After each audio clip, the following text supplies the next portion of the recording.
Assalamualaikum warahmatullahi wabarakatuh. Jumpa kembali pada mata kuliah perencanaan sosial. Nah, pada pertemuan kali ini kita akan membahas jenis perencanaan sosial yang terakhir, yaitu perencanaan sosial kedaruratan, ya, atau contingent social planning. Berbeda dengan persoalan-persoalan sosial yang dihadapi sebelumnya atau jenis-jenis perencanaan sosial yang sudah kita bicarakan sebelumnya, yang relatif punya struktur, ya, punya struktur yang permanen, misalnya perencanaan sosial, pembangunan sosial yang dilakukan oleh pemerintah, perencanaan sosial yang pemberdayaan sosial yang dilakukan oleh masyarakat, dan advokasi sosial yang dilakukan oleh LSM, itu sesuatu yang benar-benar punya pengertian rencana sosial, ya, bisa direncanakan.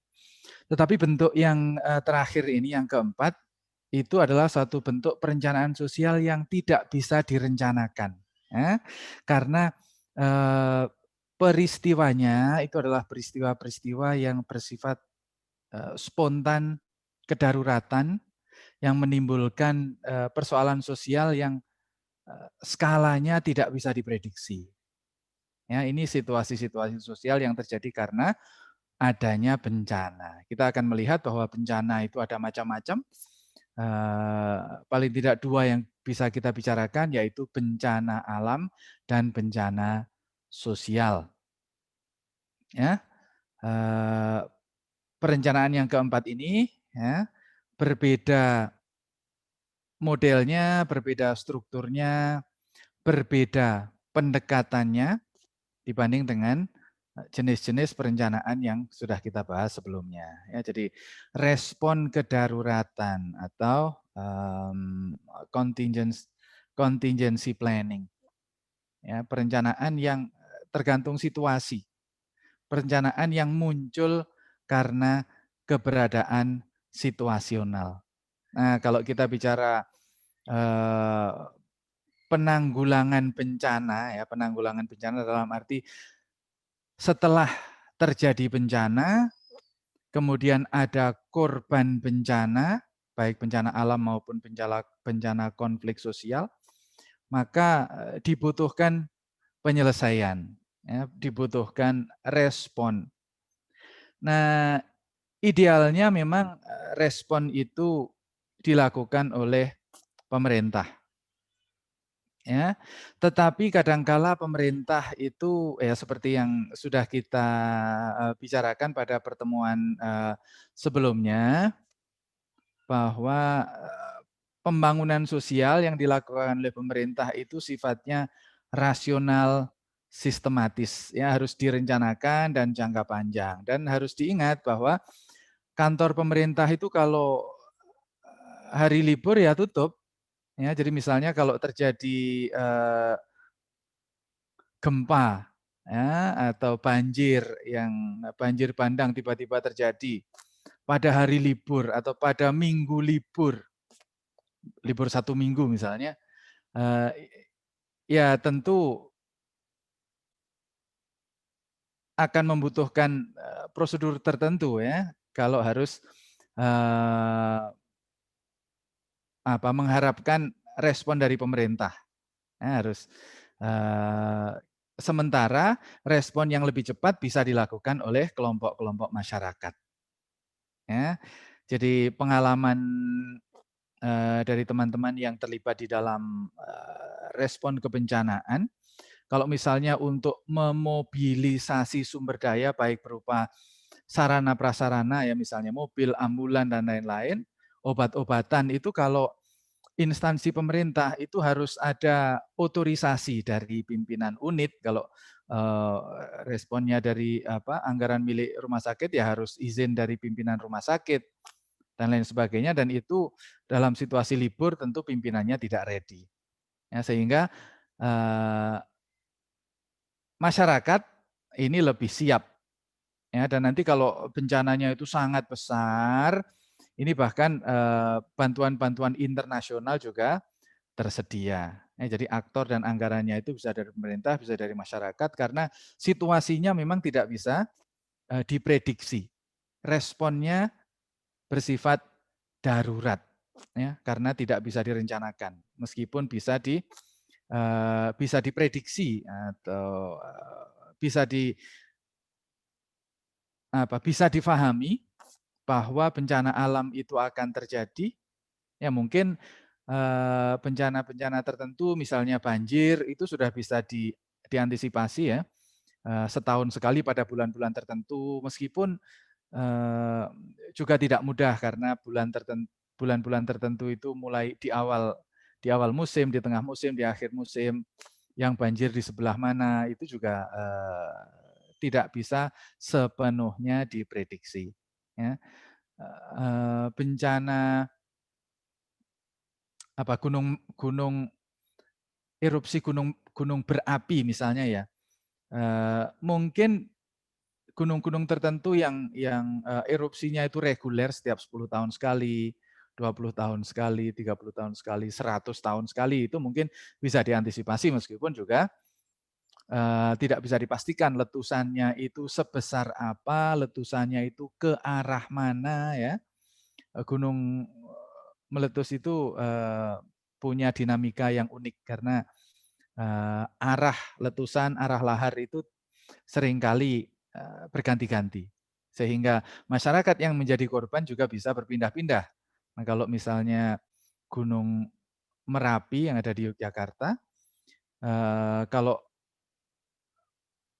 hujan debu misalnya ya, kalau terjadi letusan, maka itu akan sangat tergantung tiupan anginnya ke arah mana. Kalau ke arah utara ya mungkin masyarakat Semarang yang kena. Kalau ke arah timur, Solo dan sekitarnya yang kena. Kalau ke selatan, Jogja yang kena. Kalau ke barat nanti ya Magelang yang kena ya. Jadi bencana alam itu meskipun bisa diantisipasi tetapi tidak pernah bisa dipastikan. Oleh karena itu perencanaannya juga bersifat kedaruratan,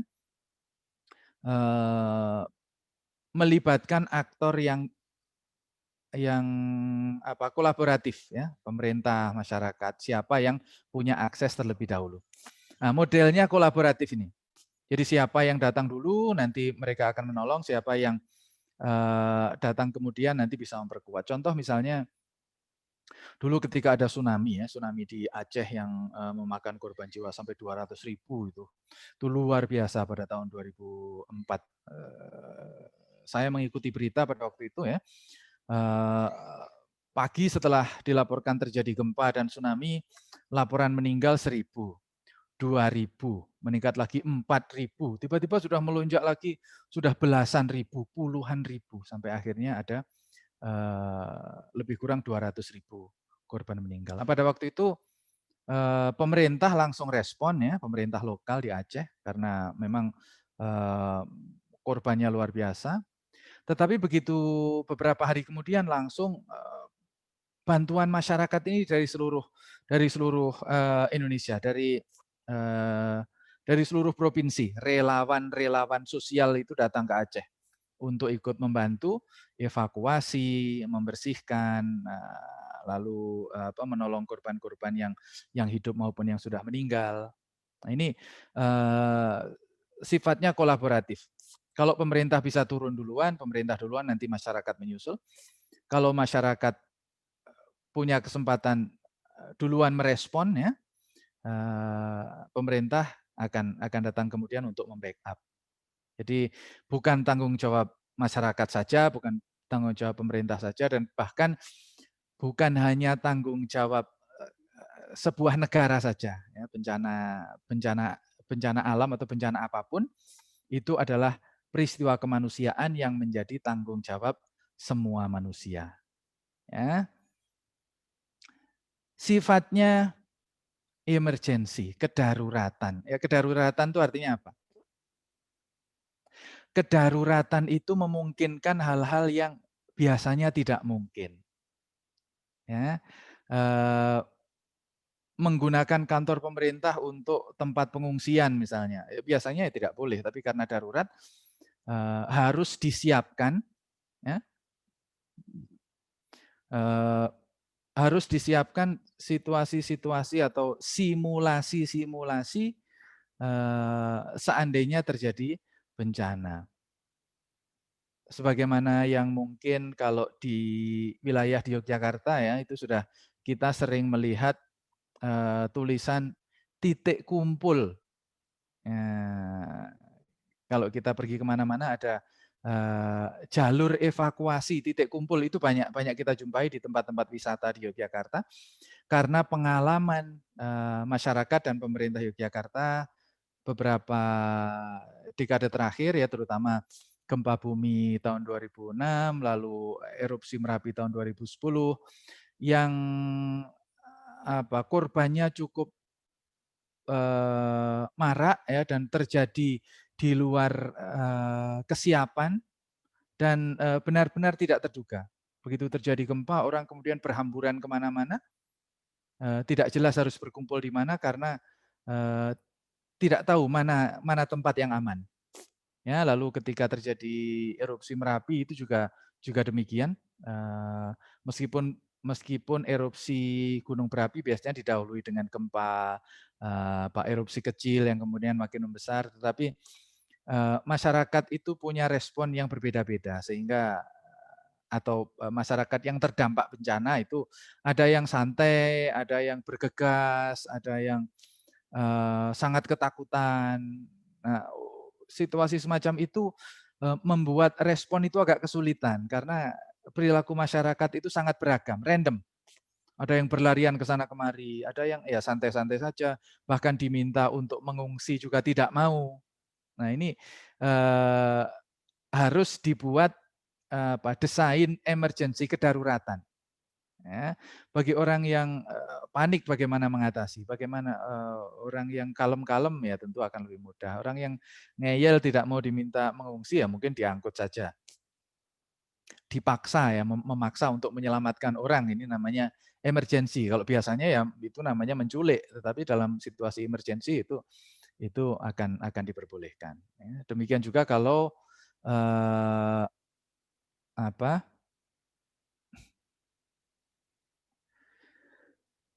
para korban bencana ini kehilangan tempat tinggal. Nah, apa yang mesti dilakukan? Harus ada situasi-situasi kedaruratan. Ya, yang biasanya tidak boleh menjadi boleh. Nah,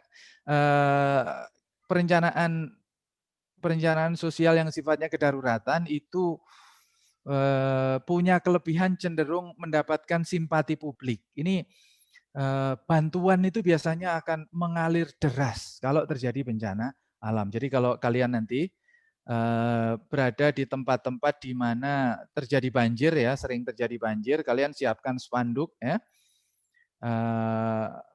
posko penanggulangan korban banjir. Kalian pasang itu dalam hitungan jam pasti sudah akan ada orang datang untuk menyerahkan bantuan. Ya.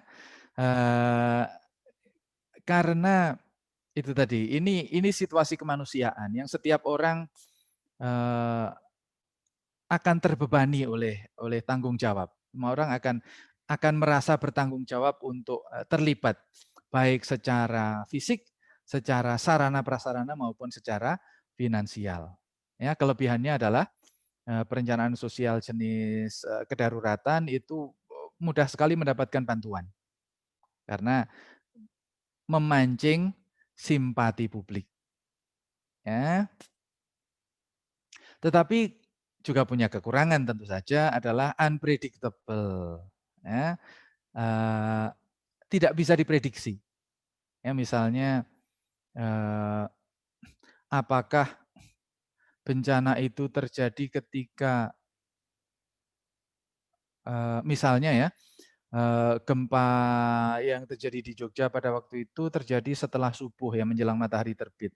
Ketika orang mungkin sedang sangat sibuk, perhatiannya untuk menyiapkan hari, yang bekerja harus bekerja, yang libur harus libur,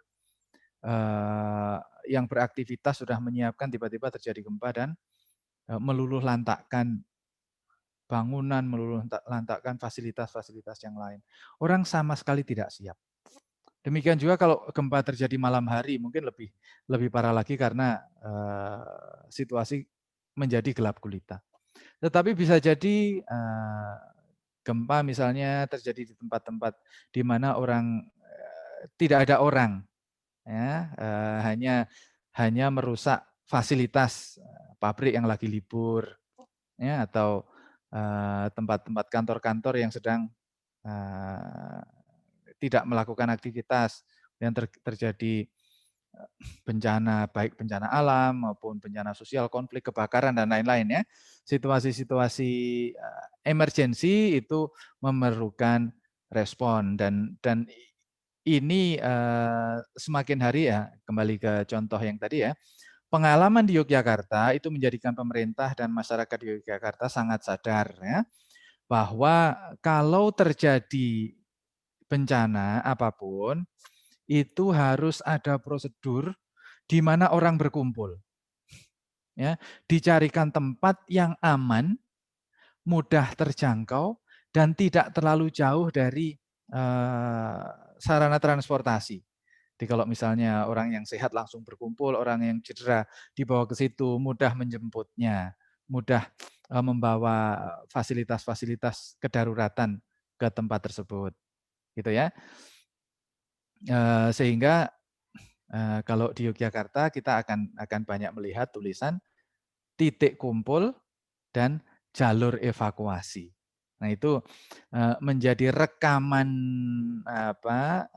memori, menjadi bentuk perencanaan sosial yang berorientasi kedaruratan. Ya tentu saja itu yang paling maksimal bisa dilakukan karena tidak akan pernah diketahui kapan bencana alam itu terjadi, kapan bencana sosial itu terjadi, apa bentuknya bencana alam, berapa besarnya, apa bentuknya bencana sosial itu, berapa besarnya, berapa dampaknya, itu semuanya unpredictable. Oleh karena itu perencanaan yang dibuat juga sifatnya hanya antisipasi, kira-kira hal-hal yang sifatnya mendasar, fasilitas-fasilitas yang dibutuhkan, yang sifatnya sangat basic. Ya.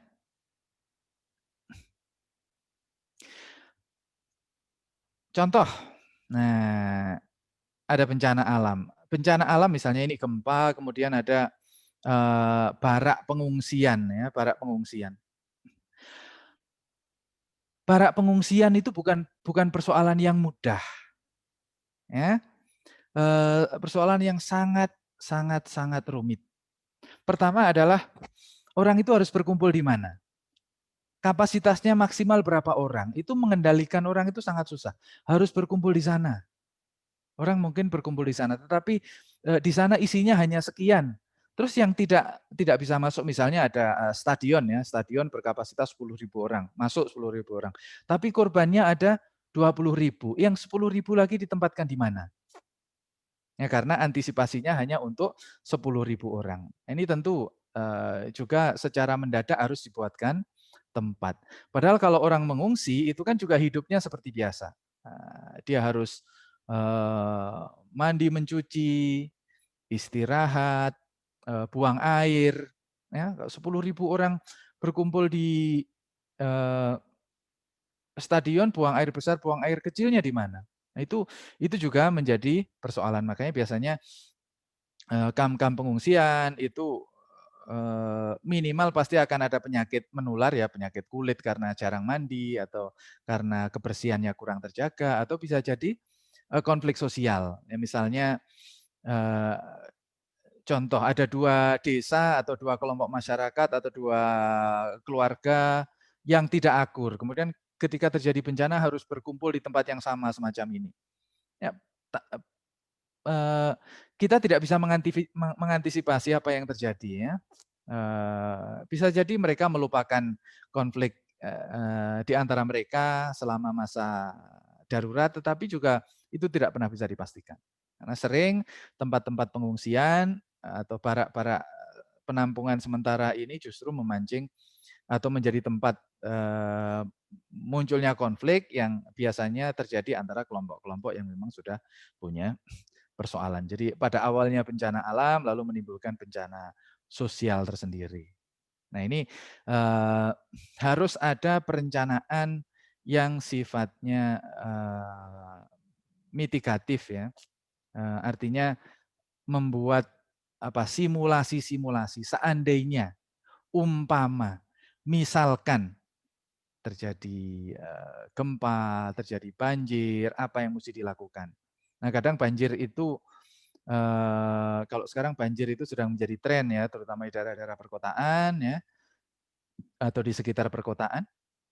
Ya, kalau kotanya sendiri biasanya malah tidak, tetapi daerah-daerah yang menjadi pembuangan aliran air yang dari kota, karena kota sudah tidak punya semakin kekurangan tanah, itu yang sering menjadi langganan banjir tahunan. Apa yang mesti dilakukan untuk keluarga-keluarga yang perlu mengungsi beberapa hari ketika terjadi bencana? Bagaimana dengan penghidupan mereka? Bagaimana dengan sekolah anak-anak mereka? Bagaimana dengan mereka yang sedang mengalami sakit harus dirawat kalau itu kemudian mengenai fasilitas kesehatan, ya. Fasilitas, karena beberapa tahun yang lalu di Jogja itu pernah terjadi banjir kiriman di Jogja Selatan yang sampai menggenangi kantor bupati, kantor kepolisian dan lain-lain. Dan itu tentu akan melumpuhkan sistem, karena mereka lah pemerintah dan aparat keamanan itu yang menjadi garda depan untuk menata kehidupan sosial. Ya, kalau pihak-pihak yang berwenang ini sendiri kemudian mengalami masalah, nah masyarakatnya akan lebih banyak lagi masalah yang dihadapi. Ya. Jadi situasinya memang sangat tidak bisa diprediksi. Oleh karena itu berpikir simulatif, berpikir antisipasi ini menjadi penting, dan biasanya peristiwa-peristiwa semacam ini dilakukan kajian-kajian yang kemudian orang bisa belajar. Kalau terjadi peristiwa semacam ini dengan jumlah korban seperti ini, apa yang mesti dilakukan? Ya, mulai dari menentukan jalur evakuasi, tempat berkumpul, kemudian dari mana bantuan itu datang, pemerintah bagian mana. Nah, kalau sekarang pemerintah sudah punya Badan Penanggulangan Bencana pada level nasional maupun daerah yang cukup aktif, di backup oleh kelompok-kelompok masyarakat yang sudah punya kesadaran yang semakin tinggi ya terhadap dampak bencana. Tetapi juga yang namanya bencana itu sesuatu yang tidak bisa diprediksi. Ya. Contoh misalnya wabah COVID semacam ini ya, ini satu bentuk bencana. Ya. Bagaimana pemerintah mengantisipasi? Apakah menenangkan masyarakat dengan tidak memberitahukan situasi sebenarnya? Atau memberitahukan situasi yang sebenarnya lalu menimbulkan kepanikan di masyarakat? Nah itu pemerintah harus membangun tradisi emergensi ini supaya situasi kedaruratan ini harus dikembangkan. Ya. Lalu sekarang kita berhadapan dengan dua paradigma yang berkembang di masyarakat. Paradigma medis yang mencoba mendisiplinkan masyarakat untuk menjauhi kerumunan, untuk mengurangi aktivitas di luar rumah dan lain-lain. Sementara ada juga perspektif atau paradigma ekonomi yang melihat bahwa ada bahaya lain yang mungkin lebih atau tidak kalah besarnya dibanding wabah ini, yaitu kemacetan ekonomi. Kalau masyarakat ekonominya macet, menimbulkan pengangguran, itu bisa menimbulkan persoalan lain yang bisa jadi lebih rumit juga, tidak kalah rumitnya. Ya. Bencana-bencana alam ya, kita semakin sadar bahwa meskipun pemerintah dan masyarakat kesadaran terhadap bencana itu sekarang makin tinggi ya, terutama bencana yang rutin terjadi, letusan gunung berapi di Indonesia banyak ya, karena Indonesia memang tanah yang subur karena banyak gunung berapinya, lalu banjir itu terjadi di hampir semua kota-kota besar, dan itu orang semakin terbiasa, semakin mampu mengatasi. Lalu gempa bumi juga terjadi di kawasan-kawasan yang sudah semakin terpetakan. Tetapi laju pembangunan ya yang mungkin jauh dari tempat tinggal kita, pembalakan hutan, eksploitasi minyak itu menimbulkan hilangnya keragaman hayati. Jadi ketika hutannya hilang, maka binatang-binatang yang biasanya tinggal di hutan itu mengungsi, mencari makan ke dekat tempat-tempat penduduk. Dan binatang-binatang itu bisa binatang yang membawa virus, binatang yang membawa kuman, yang akhirnya kemudian menimbulkan penyakit di kalangan masyarakat. Ya, jadi bencana alam itu adalah satu contoh yang harus direspon secara emergensi, secara kedaruratan. Yang kedua bencana sosial. Bencana sosial itu ya kembali lagi kadangkala bisa diprediksi ya, kalau misalnya mulai terjadi perkelahian kecil antar pemuda, antar suku yang memang punya sejarah yang tidak akur, itu bisa diantisipasi sebagai bentuk gejala-gejala akan terjadinya konflik sosial, atau antar agama yang mulai terjadi cekcok mungkin di media sosial atau pada acara-acara tertentu mereka mulai menunjukkan maskulinitasnya, itu bisa jadi diantisipasi. Tetapi seringkali juga konflik itu berjalan dengan sangat cepat, ya, memicu kerusuhan yang dampaknya kemudian ada bakar-bakaran, penjarahan, ya, dan lain-lain. Dulu kita ingat ya sejarah tahun 98 ya, bagaimana kerusuhan demonstrasi itu membawa pada kerusuhan ya, pembakaran, penjarahan yang merugikan banyak orang karena terjadi bakar-bakaran, kemudian lockdown kota itu tidak bisa beroperasi, pasar tutup, dan orang kemudian kehilangan, ada yang kehilangan tempat tinggal, ada yang kehilangan pekerjaan, kehilangan harta benda, dan lain-lain. Ini juga membutuhkan respon kedaruratan, harus ada mitigasi, harus ada perencanaan bagaimana kalau terjadi, seandainya, seumpama, misalkan ya, terjadi konflik sosial. Siapa yang harus maju duluan? Dari mana menyelesaikan persoalan itu? Itu baik aparat ya, pemerintah maupun karena ini kolaborasi ya, baik pemerintah maupun tokoh masyarakat. Misalnya kalau pemerintah itu ada ya ini lembaga penanggulangan bencana, itu termasuk bencana-bencana sosial, lalu di masyarakat ada forum kerukunan sosial, kerukunan antar umat beragama, itu adalah upaya-upaya untuk membangun komunikasi, mendeteksi jika terjadi konflik-konflik sosial ya.